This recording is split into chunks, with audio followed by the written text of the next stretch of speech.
Alors, ça faisait un moment que j'avais pas couvert un ecchi, mais vraiment un ecchi pur et dur. Oui, j'ai reparlé dans la saison 11 de Kiss 6, Anime Time 5 et 172, et de Onisuki, Anime Time 25 et 178, mais c'est des œuvres que j'avais déjà couvertes. Le vrai dernier en date, c'est Interspecies Reviewer, 134e épisode d'Anime Time. Je ne compte pas Nazo no Kanojo X, 188e épisode d'Anime Time, ou Absolute Duo, 166e épisode d'Anime Time, simplement parce qu'ils sont assez légers. Mais les ecchi, c'est encore un pan de l'animation japonaise qui m'intéresse. C'est con à dire, hein, mais il y a vraiment qu'avec les ecchi que je peux poser mon cerveau et apprécier une œuvre sans pour autant me prendre la tête. Par exemple, dans les prochaines saisons, je vais vous parler de Ladies vs Butler, ou de Super Eiichiro qui justement rentre parfaitement dans le cadre de ce que je viens de dire. Pull Up Room, deuxième épisode d'Anime Time et 101e épisode d'Anime Time, qui reste tout de même mon ecchi préféré, je l'ai regardé un grand nombre de fois. Parce que je peux poser mon cerveau et juste rigoler un bon coup vu à quel point c'est débile. Mais les animés de comédie simple ne permettent pas tout ça. Les ecchi c'est souvent plus le cas. Mais je suis désolé, cette fois-ci l'œuvre d'aujourd'hui elle ne passera pas. L'œuvre d'aujourd'hui était sur ma liste depuis longtemps. On me l'avait justement recommandé à l'époque où je parlais beaucoup plus de ecchi et de hentai.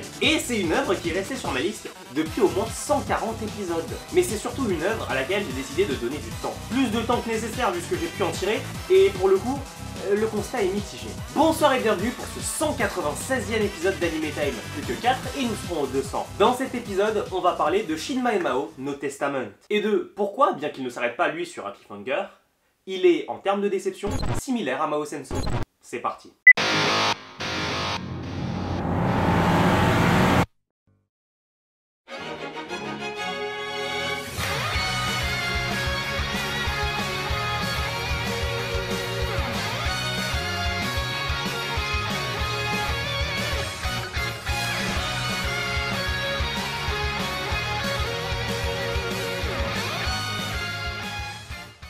Shinmai Mao no Testament en japonais, The Testament of Sister New Devil en anglais, et en français, The Testament of Sister New Devil, c'est à la base un light novel de Tetsuro Uezu, illustré par Nekosuke Okuma. Ce dernier est édité par Kadokawa Shoten, publié entre 2012 et 2018 en 12 volumes. De ce light novel sera tiré deux séries de mangas. The Testament of Sister New Devil, prépublié dans le Monthly Shonen Ace de 2013 à 2017. C'est réalisé par Kadokawa Shoten au Japon, et en France par Delcourt, puis Delcourt Tonkam, en 9 volumes. La deuxième série, The Testament of Sister New Devil Storm, est elle prépubliée entre 2014 et 2016. Ça dans le Young Animal Arashi, et sérialisé au Japon par la maison d'édition Akusensha en 5 volumes, et en France toujours par Delcourt, puis Delcourt Tonkam. J'aimerais d'ailleurs m'arrêter sur les deux mangas, puisqu'il y a quelque chose qui m'a fait tiquer après les avoir lus, ce sont les tranches. Sur les volumes normaux, le bord de la tranche est bleu, mais sur Storm, les tranches sont noires. Et si on reprend un des tomes de To Love Ru après le passage de Tonkam à Delcourt Tonkam, le bord des tranches est rouge. Rouge pour les shonen, bleu pour les shonen, et noir pour les œuvres borderline.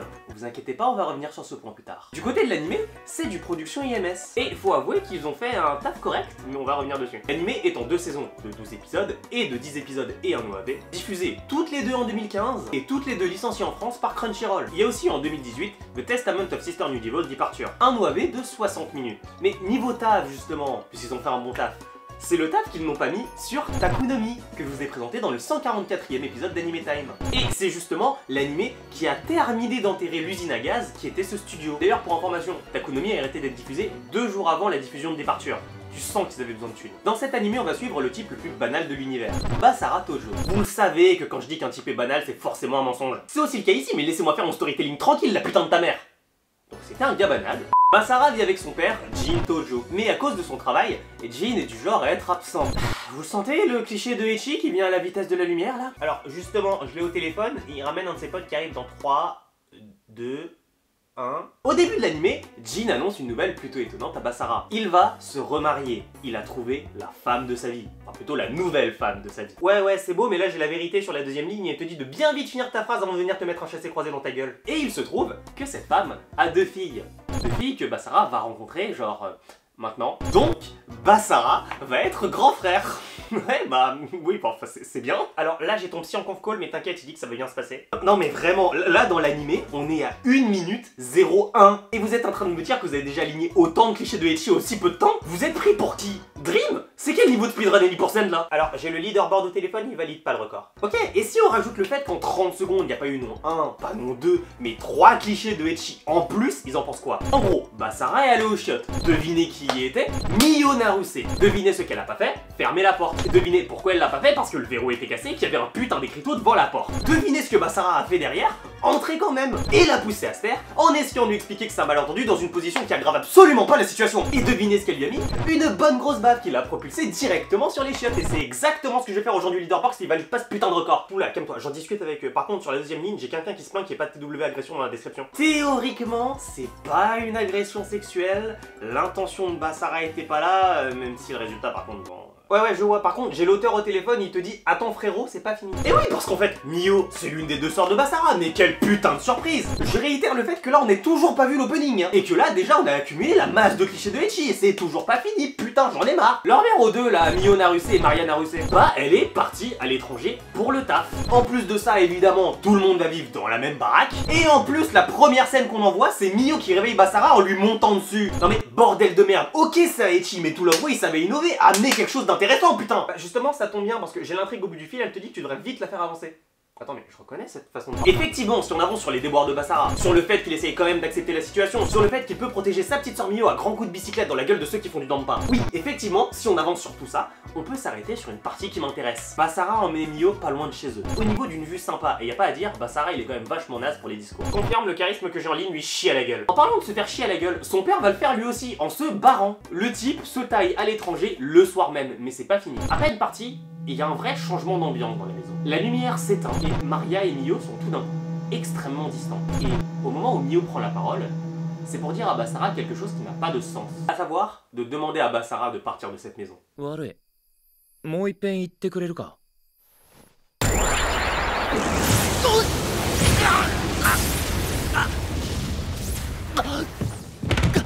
Oui, Maria a utilisé la magie. Tout simplement parce que Maria est une démone. Et Mio aussi. Mais Mio, c'est surtout la future roi des démons. Les deux ont piégé Basara et son père, en altérant la mémoire de Jin pour lui faire croire à un remariage. Quand en réalité, le plan de Maria et de Mio était de transformer cette maison en base d'opération. Après des adieux moyens de Mio, comme quoi le charisme lui a aussi chié à la gueule, Maria lance le sort pour manipuler Basara. Et là... Ça, 出て行きなさい。おかしいですね。もう一度。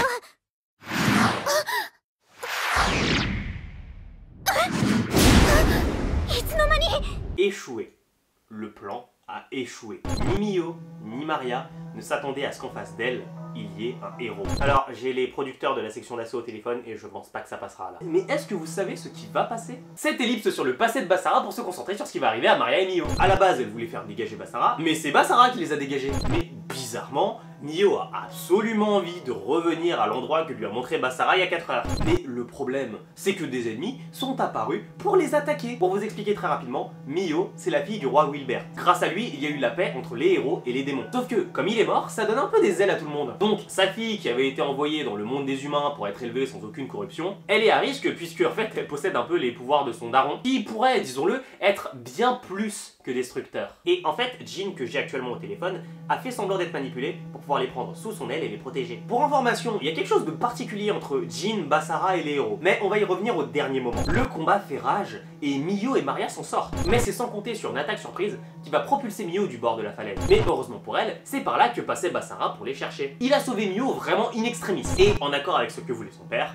Basara les a ramenés chez eux. Mais c'est quand même bien le bordel juste pour un épisode. 2 points et je vais passer à la conclusion. Premièrement, Mio a été élevée par des démons, se faisant passer pour des humains. Même si elle possède la puissance de Wilbert, elle n'est que novice. Et c'est aussi pour ça qu'elle est accompagnée de Maria. Deuxièmement, Basara et Jin ont, comme qui dirait, un petit différent avec les héros. D'où la possibilité de cette rencontre fortuite. Mais il va sans dire que ce n'est pas totalement une bonne chose. Certes, Basara peut théoriquement protéger Mio, mais la composition de cette famille recomposée est un petit peu particulière. Et ça pourrait amener à des situations graves.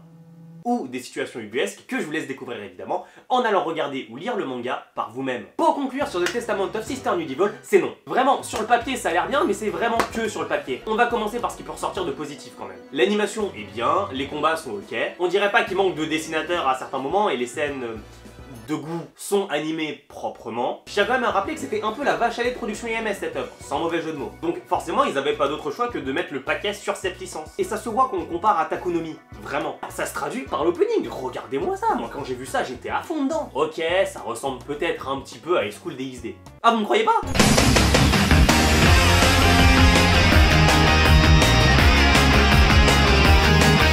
Je vous l'avais dit, mais justement, comme DxD est une bonne œuvre, si ça y ressemble tout en étant bien construit, moi je pourrais vraiment apprécier The Testament of Sister New Devil. Bon, maintenant faut le dire, cette œuvre, c'est une succession d'erreurs. Vraiment, du début à la fin. Quand je pensais que cette œuvre ne pouvait pas faire pire, cette œuvre a fait pire. Commençons donc par le début. La première saison s'est très bien passée. Moi, le seul problème que j'ai vraiment eu en la visionnant, c'est le trop de ecchi. Et surtout que Testament of Sister New Devil utilise beaucoup trop l'aspect ecchi pour rien. Mais globalement, la saison 1 est bien. Elle apporte les bases d'une histoire qui pourrait se révéler intéressante si la saison 2 en avait vraiment fait quelque chose. Parce que oui, la saison 2 avance, mais sur un seul pan de ce qui a été introduit pendant la saison 1. Et ce serait pas un problème en fait si derrière, il y avait une suite. Suite qui n'est pas uniquement light novel, j'entends. Et comme je suis resté sur ma faim, que globalement la saison 2 était assez décevante parce qu'elle reprenait les problèmes de la saison 1 sans les corriger, j'ai décidé pour redonner une chance à cette œuvre, de me pencher sur le manga. Pire erreur de ma vie. Il n'y a pas une différence entre les deux supports. Les 9 tomes s'arrêtent à la fin de la saison 1, mais avant de vous mentionner le pire, je vous propose qu'on parle un tout petit peu plus du genre des ecchi. Quand on a un ecchi, moi je vais prendre mon exemple les plus connus, le Roux, Anime Time 2 et 101, et High School DxD, 41e épisode d'Anime Time. Dans High School DxD, le goût est appuyé par l'intrigue, par l'histoire principale. Et c'est la trame que l'on suit et qui fait le succès de DxD. To Love Ru, la trame, ils l'ont jeté dès la première saison. Et dans le manga, ils ont même pas fait semblant. En fait, To Love Ru appuie ses scènes de goût sur de l'humour, sur des situations. C'est pour ça d'ailleurs que Rito est ridicule, parce qu'il se retrouve dans des situations, parce qu'il se met dans des situations qui sont totalement ubuesques et qui justement, par moments, nous font rire. Alors ça ne veut évidemment pas dire que To Love Ru et DxD sont cantonnés à ça. Dans DxD, il y a du comique de situation à l'appel. Et dans To Love Ru, l'arc Darkness a bien montré que, effectivement, on peut suivre un récit dans To Love Ru, mais dans les deux cas, ce qui a contribué à leur popularité et à leur popularité encore aujourd'hui, en dehors du talent des auteurs et des personnes qui ont travaillé sur l'œuvre, c'est que ces deux œuvres sont finalement restées dans leur zone de confort. Moto To Love Ru Travel, c'est des OAV qui n'en portent pas le nom et je suis là pour ça. Et DxD, à chaque nouvelle saison, se reconcentre directement sur sa trame narrative. Et est-ce qu'il y a justement des œuvres qui arriveraient à jongler entre les deux, entre intrigue et entre comique de situation? Non, moi personnellement j'en connais pas. Si on reprend des ecchi que je vous ai présentés dans cette émission, par exemple Kiss 6, Anime Time 5 et 172, Onisuki, Anime Time 25 et 178, et Shimoseka, Anime Time 40. Ces trois œuvres rentrent clairement dans le même cadre que To Love Ru. C'est le comique de situation qui fait le ecchi ici, et qui fait d'ailleurs l'œuvre. Alors que dans Senran Kagura, Anime Time 38, Keijo, Anime Time 39, ou encore Zero no Tsukaima, Anime Time 20 et 105, ça, là, ça rentre clairement dans la case de DxD. Et ça, bien évidemment, sans que leurs univers soient aussi poussés. Et il est là le problème avec The Testament of Sister New Devil. Cette œuvre essaie de se placer bien plus proche de To Love Ru sur l'échiquier que de DxD, alors qu'elle est construite sur une vraie intrigue. Et sans parler de la ressemblance frappante avec DxD, ce qui a vraiment fait déborder le vase, c'est le deuxième manga. Je savais pas initialement que c'était un spin-off, mais on va pas se mentir, hein, c'est un véritable manque de respect à l'œuvre. Alors en termes de goût, c'est... on a de tout, hein, du sucré, du salé, de l'amertume, hein, surtout quand j'ai vu qu'il y avait littéralement que ça, et qu'ils ont chié sur l'intrigue originale au point de résoudre littéralement cette dernière, avec 2 points d'intrigue donnés épisode 1. Le manque de respect. Mais le manque de respect est flagrant à ce niveau. Et le pire, c'est que c'est pas totalement incohérent. Chier à ce niveau-là sur le récit, et avec autant de décontraction, c'est vraiment montrer qu'à ce niveau-là, le récit de base était bancal. Et c'est pas en montrant des seins de partout que ça allait améliorer les choses. Quand on développe une intrigue sur la base d'un univers aussi riche, clairement, c'est pas une poitrine qui va remplir le fossé monumental de manque de cohérence. Et je vais vous le dire d'emblée, c'est clairement pas la saison 5 d'High School DxD qui dira le contraire. J'espère que ce 196e épisode d'Anime Time vous aura plu. On se retrouve très bientôt pour un prochain épisode. Ciao.